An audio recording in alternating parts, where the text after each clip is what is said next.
Hello and welcome back to the Chargers Check-In. My name is Cecilia, and obviously this is not what we wanted after that game. Don't think that this is going to be a very fun time, a very fun episode for you guys. That's just how it is. As you can see, I'm wearing a Padres shirt. I'm ready to move on, right? I'm ready to just forget about this. But obviously we got to talk about it a little bit. In this video, I'm going to talk a little bit about what went wrong and what the offseason priorities are for the Chargers and what that outlook kind of looks like. This is going to be a lot more casual than normal, and it's also going to be a lot more negative than normal. So if you think I'm normally negative, maybe this one's not for you. So if you're looking for something more positive, obviously there are people out there who are more positive much more consistently.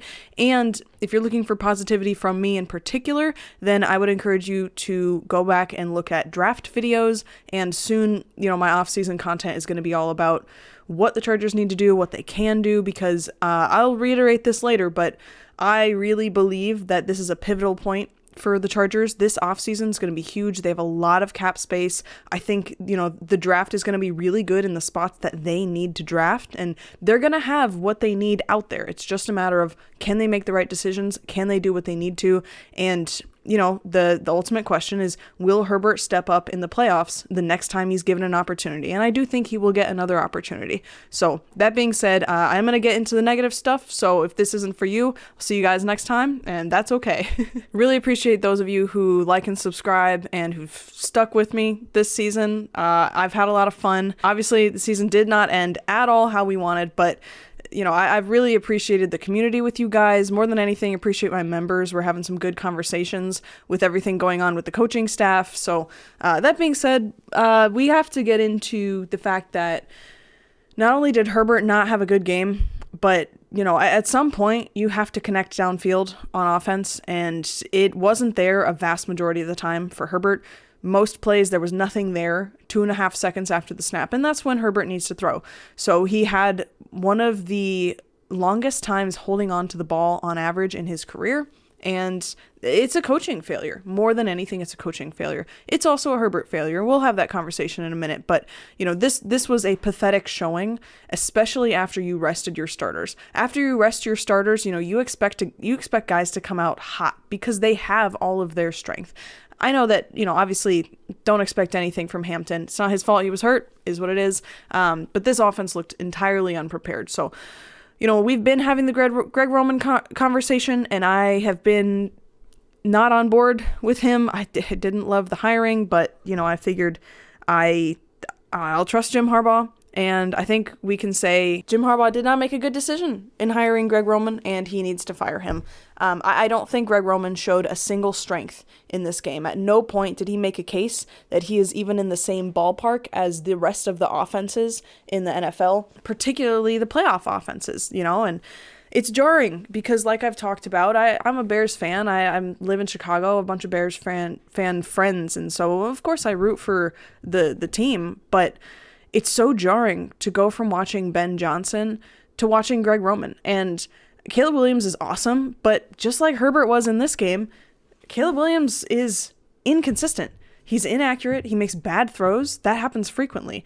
And yet, he's able to succeed with Ben Johnson. And obviously, that's not a one-to-one. They're very different quarterbacks, but at some point, you have to ask, why did Greg Roman never put Herbert in a position where he's not at a disadvantage? At no point did it feel like Herbert wasn't fighting an uphill battle, and the main case for that is that I really think this wide receiver room is talented. And I am curious how you guys evaluate the wide receiver room at this point. We're going to have to go back, watch the games, see how the season started, and see what happened before the bye and all that. But, I don't know that the average offensive coordinator in the NFL would not be able to regularly scheme open someone in the combination of QJ, Ladd, Keenan, Gadsden, who's effectively a wide receiver, Harris. They have all of these talented guys, and sure, QJ has progressed, but how much more talent do you need in that room? It feels like Joe Ortiz said, okay, a big problem with this offense is we don't have playmakers. We don't have the guys. Who is Herbert throwing to other than Ladd? Okay, we will go and get guys for Herbert to throw to, just for Herbert to not be able to throw to any of them. And part of that is offensive line, but a big part of that is just, even when Herbert gets protection, there's nothing. Even when Herbert is protected, there's nothing. And at some point, You know, we can say, Herbert shouldn't have taken that sack. Herbert should have rolled out that way instead of that way. Oh, Herbert should have cut inside to get more yards on that run. But it's like, usually when a quarterback overall isn't good, you say, yeah, he's not hitting those plays downfield. You know, the ones where he sets his feet and throws to where the offensive coordinator schemed it up. It was right there for him and he didn't take it. Every play that Herbert should have hit and didn't, with the exception, I think there are 2 plays that are exceptions to this, was Herbert escaped a sack and rolled out and did something crazy to get to the point where he had the time to throw, and then he missed a throw. And the only reason a receiver was open was because it was after the play had already broken down, and essentially you're doing a scramble drill. So receivers aren't really, they're not running routes anymore. They are where they are wherever they ended up, and then they are just trying to get in range of the quarterback without crossing over too much, right? And it's not lost on me that receivers are able to get open after they leave Greg Roman's passing scheme, right? And I think some people out there are going to try to make it into a Marcus Brady issue. He's the passing game coordinator. I don't see it that way. Obviously, the passing game coordination has been a complete failure this year. I think somewhere between Marcus Brady and Greg Roman and Harbaugh, this problem could have done a lot better. I'm not saying it could be completely solved under Greg Roman. It's not his specialty. But did we think that the run game showed much this game?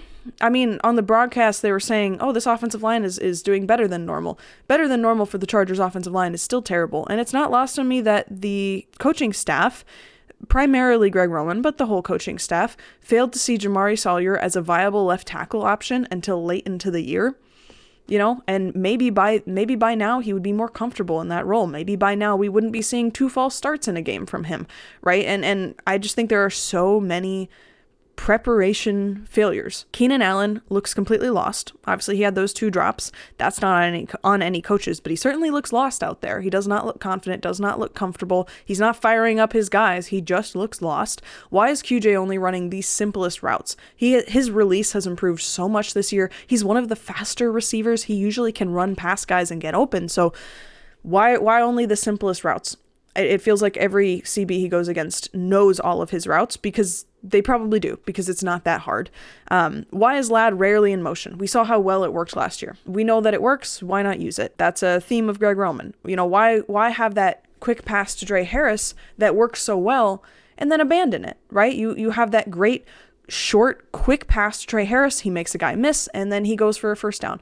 That's what Trey Harris does. That's what you got him for, you know, and we at some point have to have the conversation of why was Trey Harris not more involved, not just in this game, but in the second half of the season. I get it, the first half. You want to slowly work a guy in. I think what Greg Roman said about him coming from that Ole Miss offense is valid. He was not asked to do a lot, and he was a great blocker, which got him on the field, but at some point, you have to realize what you have in him, and it seems like Greg Roman never did, or he just didn't quite know what to do with it. And I don't think that's acceptable, because you want your coaches and your GM and your front office to be in line. And the line that Ortiz is in is Trey Harris is a great player, to the point where he is worth that pick, even though there were other really good players at that position. Do we really think we got the best value out of Trey Harris? And, you know, to a certain extent, it's like, yeah, it's a crowded wide receiver room. But you signed Keenan Allen, and he kind of dropped out of this season. You know, he had a fantastic start. I don't think the Chargers go 3-0 in the division without him, but he regressed significantly after that. And he had a few moments, a few bright spots, but if it weren't for Keenan Allen, where would Trey Harris and Ladd McConkey be? Do we think Ladd McConkey has the year that he had?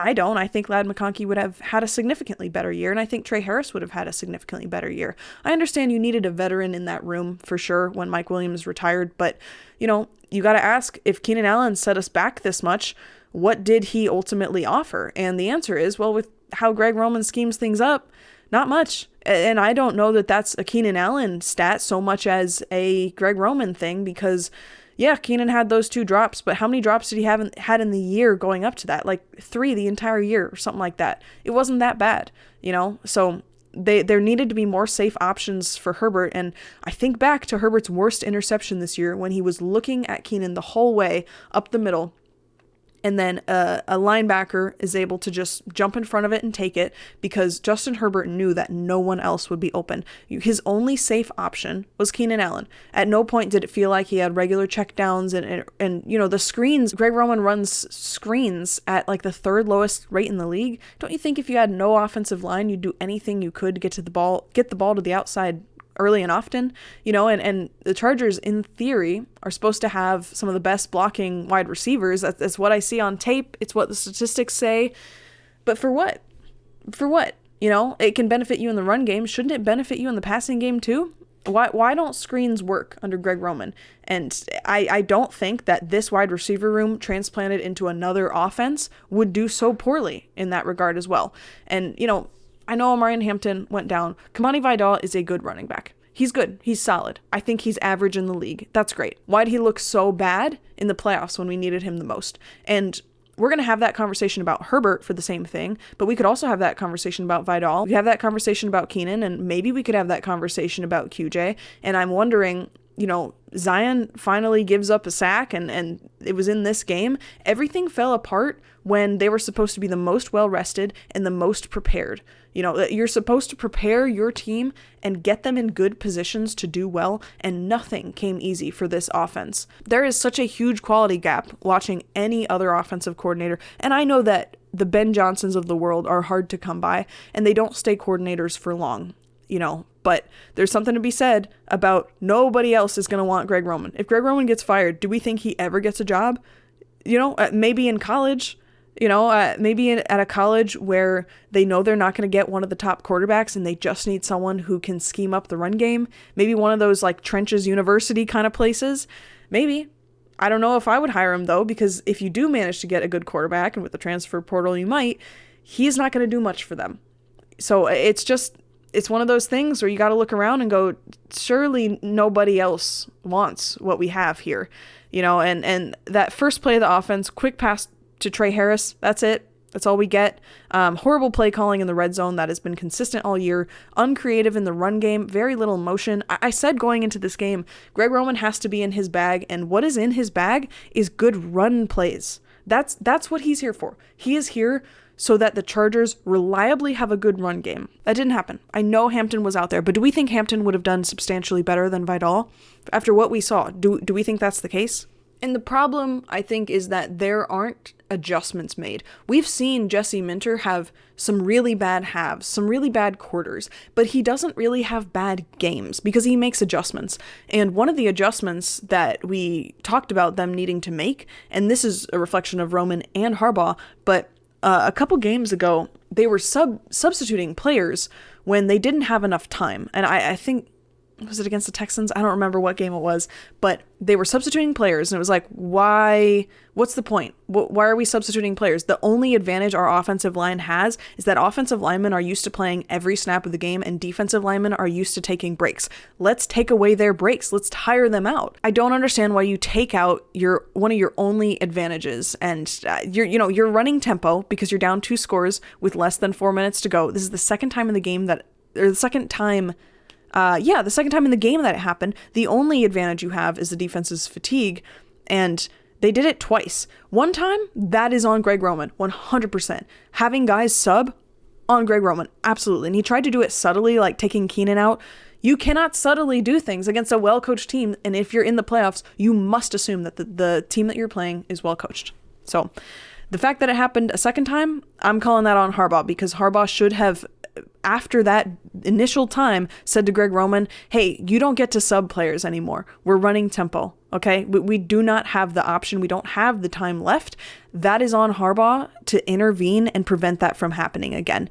Obviously, Harbaugh wasn't hired because he's some great time management coach. To be honest, very few coaches are. Looking around the league, you look at some of the best play callers, and yeah, they're not good at time management either, but it's something that Harbaugh has consistently struggled in, and he should have intervened in this situation. And I think, some of the way that they handle 4th downs and the way they handle goal line situations was really bad. I appreciate aggression. I'm fine with it. I think it's not something, I think because Harbaugh doesn't depend on analytics, a lot of times he makes decisions that aren't optimal. I'm mostly fine with them going for it in fourth down situations. And I understand that the difference between a field goal and a touchdown is huge, and you trust your defense and the position that you're in, all that. Fourth and goal, we're not running power surge. First and goal from the 10, and we run 4 different passing plays. This is what Amarian Hampton is for. Okay, so he's hurt. Well, Kamani Vidal is good too. And you know who else is good at running is Justin Herbert. So why are we running passing plays? If nothing else, Hassan Haskins too. You know, you do have other running backs, you know, and Herbert needed more than 2 options clustered on one side of the end zone. You know, when you run a play action and roll him out, he needed more than that. You know, no one is ever open 2.5 seconds after the snap. And that is when we want Herbert to get rid of the ball. I don't think there's, you know, as much as the offensive line, you go, yeah, there's been an unbelievable amount of injuries. With the running back position, yeah, Najee Harris and Amarian Hampton would have been one of the top running back duos in the league. But Kamani Vidal is not a bad running back. He's a good running back. They are very lucky that when they cut him, no one else picked him up. You know, they're lucky. And it felt like they just had nothing to give him. They had nothing to offer him. And I think Harbaugh deserves all the heat from fans if he doesn't fire Greg Roman. And we'll probably find out this week, but I think about Jesse Minter leaving, and I think Jesse Minter deserves a coach opposite him who can do a lot more, especially, you know, you have Justin Herbert. Herbert deserves someone who can give him good matchups, who can give him someone open on the same side of the field as him within 10 to 15 yards, rather than always 25 yards down the field over the head of 2 people. I saw, you know, he should have hit Ladd on that one, and it's like, yeah, he is physically capable of it, and so he should be able to do it every single time.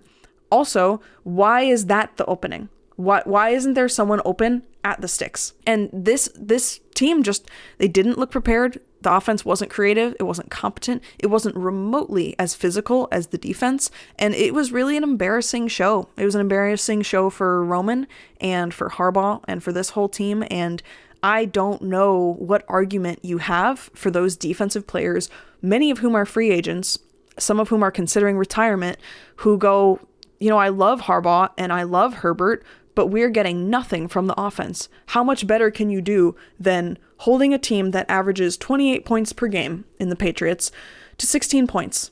You know, what more can you do? You get all these turnovers and nothing comes of it. I don't know. I don't know that the Chargers right now have a great argument to Khalil Mack, to Denzel Perryman, you know, to any of the other guys who are free agents, Odafe Owe, that they should come back, especially with Minter leaving. And that is to a great extent the cost of keeping Greg Roman. And how much more of that can the Chargers afford? Now, I know that there's going to be kind of an instinct of, well, what's the point of this conversation? Harbaugh would never fire him. I don't know that is the case. I want you to listen to what a Patriots player said about the Chargers. This was Robert Spillane after the game. Take a listen. You know, just after the game, talking to a few of the guys on their team, they had no clue what we were doing. And they came up and said that. We have no clue what you guys were in all game. So they weren't even remotely prepared for a defense that on a good day maybe just cracks the top 10. The Patriots defense is not why they're in the playoffs. It's their offense. Their defense isn't bad. They have some really good players, don't get me wrong, but their offense is the problem for opposing teams. And you only scored 3 points. Come on. And this is what players are saying, and it's Robert Spillane. I don't imagine that he's talking to some rookie who doesn't know what he's talking about. Like, you can't have a team feel unprepared. Maybe Vrabel and McDaniels pull out something crazy, and maybe they do something you don't expect, and you go, man, you just respect them. But the Patriots defense did not look like they were doing anything crazy at all. It really didn't.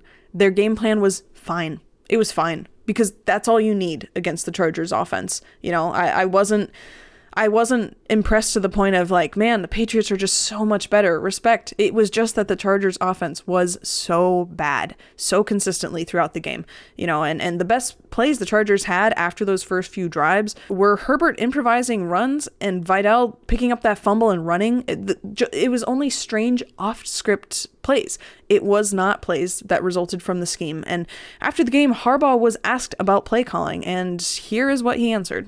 You think that Greg is the right person calling plays as coordinator? Yeah, right now I don't have the answers, as I said. We're gonna look at that, you know, and everything. And it's, you know, it really falls on me and that we weren't at our best tonight. I don't have the answers. I wish I did. When you say you're going to look at it, you mean specifically look at Everything on our team. Everything on our team. Greg is the right person to be calling plays? I don't have that answer right now. I mean, I know you're being very specific. We weren't good enough. And we win as a team, we lose as a team. And, that's my responsibility to have that team in a better position. So it's possible. We'll find out this week. I would have expected him to answer, no, we believe in our coaches and we believe in our staff, and sometimes they just get the best of you. But that's not what he said. So we'll find out hopefully soon, hopefully this week. But I have to give credit to the defense because the defense did their job. Jesse Minter did his job. Mike Elston did his job. The defensive line looked incredible. Odafe Owe had the game of his life. It was a franchise record for someone to get 3 sacks in a postseason game. Franchise record. That's Odafe Owe, and Thule was on it. He was hitting Drake May hard. Khalil was crushing the pocket. So many times when Drake May had to scramble, it was because of Khalil. Forcing field goals instead of touchdowns, not an easy thing to do against this offense. Deion Henley had a great day. Perryman was hitting guys hard. They were playing physical. Tierre Tart, my goodness, the pass breakup and interception and the sack and just the way that he can get outside of these players that should be faster than him, right? Maybe he can be stronger than players, maybe he can bull rush, but for him to, get outside of these players, get inside of them and do what he did is incredible. They held an offense that averages 28 points to 16. That's awesome. The defense did great. Minter's side of the ball did way more than enough. So that's that. And I could mention special teams did pretty bad, and I think there's a real conversation in this offseason of should you keep Ryan Ficken around? Because going into this year, he was one of the better special teams coordinators, arguably one of the best, but Darius Davis has regressed tremendously. He looks terrible. J.K. Scott has become very unreliable, and it just feels like in big moments, you cannot count on special teams. Every kickoff, I'm nervous, and obviously like Dean Leonard looks really good, and when Deshaun Phillips is out there, he looks great, and you have individual bright spots, but overall it is not coming together. And we also saw how terrible it looked when Josh Harris wasn't out there. So it's just one of those things where it's like, yeah, if they didn't have their fantastic kicker and if they didn't have one of the best long snappers in the game, would we be giving Ryan Ficken any grace? If these players were average, I don't know. It's a conversation we need to have. And before we talk about the rest of the offseason, I think we have to acknowledge that Justin Herbert had a really bad game. He looked very unprepared. He did not look like he knew what he saw on the opposing defense. And that's something that, to reference what Spillane said, that the players didn't seem ready. And that started with Justin Herbert. It felt like he was scrambling before he needed to scramble at times. He also, at some points, he timed up his scramble perfectly, to the point where it was like he had eyes on the back of his head, like, yep, this is when they get around the blind side. Yep, this is when they get around the whoever, and when you have him guessing correctly, yeah, he's going to start seeing ghosts. And he did. And he held on to the ball longer than he ever has, which should not be possible with this offensive line. He should have a game plan like they had for Tua in Miami in the last couple of years to protect him from his concussion problems. Just get the ball out as fast as you can, and that wasn't the game plan. And as much as that isn't Herbert's fault, that near fumble into touchdown that happened by the goal line, that could have been devastating. That could have been, they could have ended the game before it started because of how bad of a decision that was. And, he wasn't able to pull off those off balance down the field throws as accurately as he normally can. So it's hard because would your average quarterback hit that? No, but also Justin Herbert on an average day would hit that, so you couldn't count on him in this game. And defenses in the playoffs play better because they play as physical as they can, because this is it. There's nothing to save themselves for. There's no business decisions to be made unless you're on the Packers, apparently. But I don't think that this loss is primarily on Herbert by any means, but he had opportunities and he didn't take them. If we take his average regular season performance, it's better than this. They still would lose because of Greg Roman, but it would probably be a 1-score game. You know, they wouldn't quite be there, but they'd be close. You know, I know that it's always an uphill battle against this scheme. He's no real check down options, no screen game. The run game wasn't there. Offensive line is terrible. I know, the more I talk about it, the more I'm like, yeah, what on earth is he supposed to do?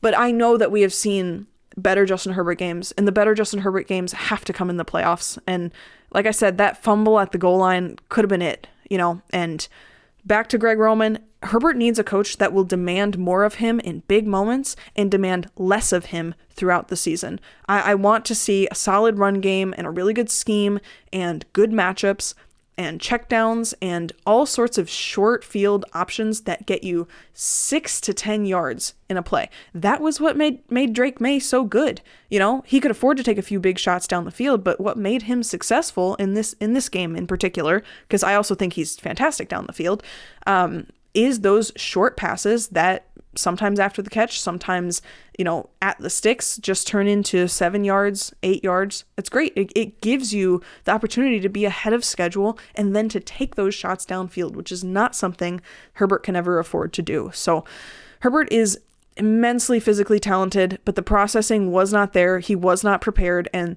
there's no argument that Justin Herbert isn't a smart person. Every coach who's ever worked with him has been astounded with his mental acuity. And so his preparation has to improve, and we know that he's a hard worker. So to me, that comes back to the coordinator. We need a coordinator who can get the most out of him, a coordinator who, you know, can make things better for him in most of the game so that he doesn't see ghosts when it counts the most.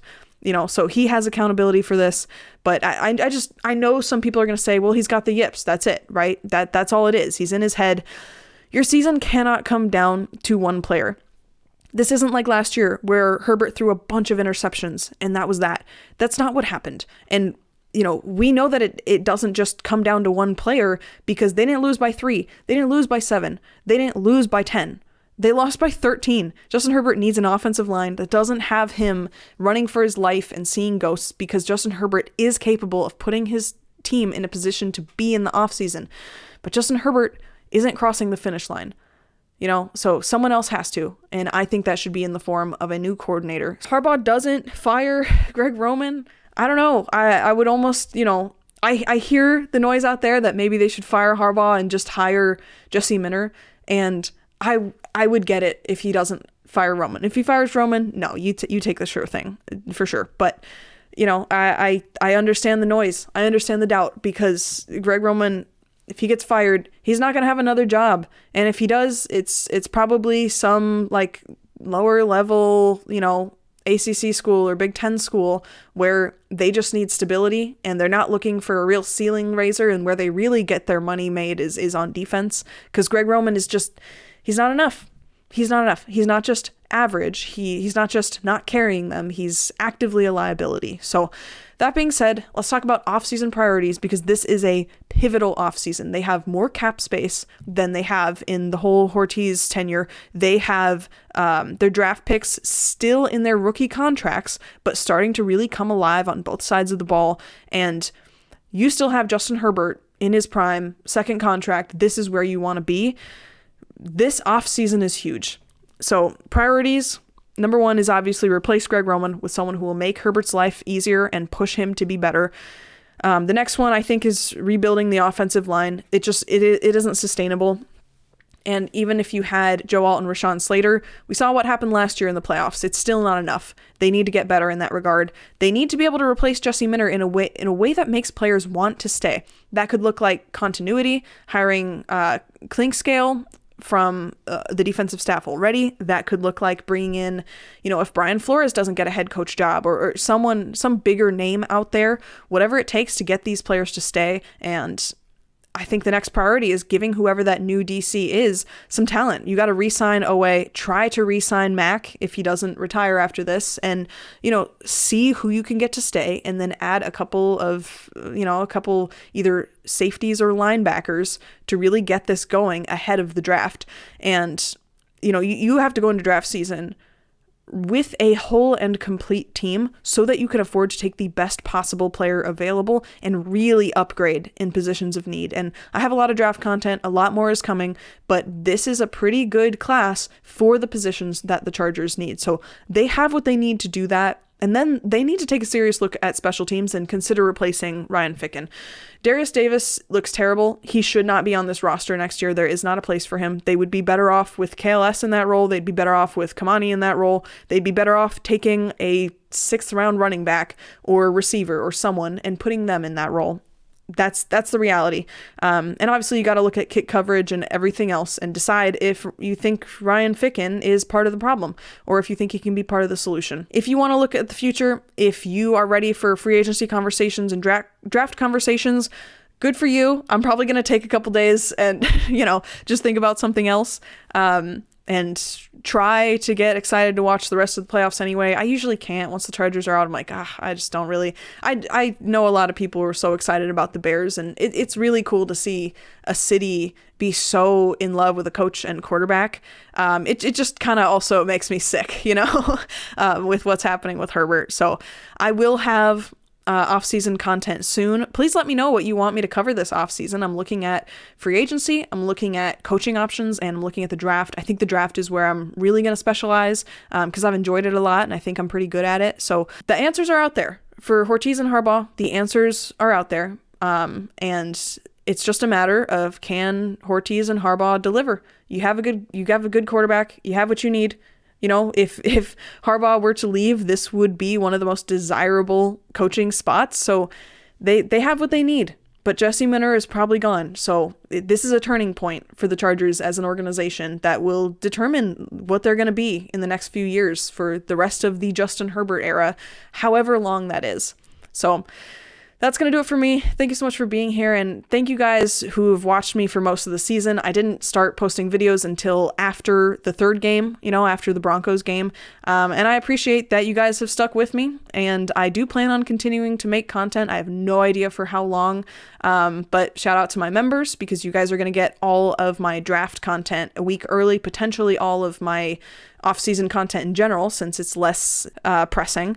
But I really appreciate you guys, and I will definitely be posting exclusive videos like, film reviews and things like that about these draft prospects. So thank you so much for being here. Like and subscribe if you plan on sticking around, and I will see you guys next time. I don't blame you if I don't see you again until preseason of 2026.